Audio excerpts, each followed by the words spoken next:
Over the last few years, we on Tousi TV and a number of other new media outlets have been trying to expose a very basic fact.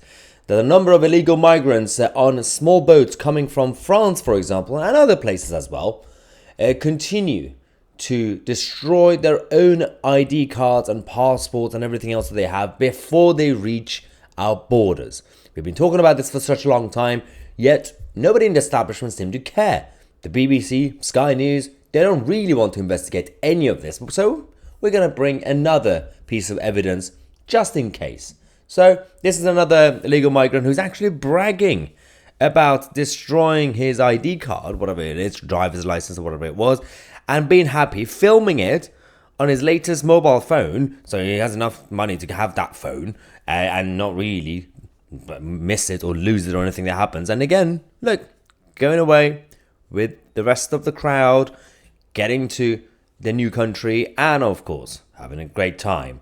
All because he managed to destroy that ID card, and the government and the border force would not be able to identify him, saying, well, he could just say, I'm from Syria, or I'm from Iraq, or I'm from wherever is trendy these days. Like again, a couple of years ago, when we had the fall of Afghanistan, everybody suddenly became from Afghanistan. Is it a coincidence?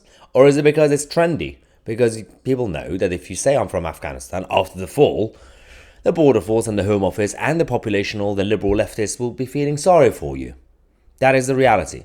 But as I say, it's not really just about the UK, people coming from France to England, also other countries as well. We had actually Matt Gates posting this about the southern border of America.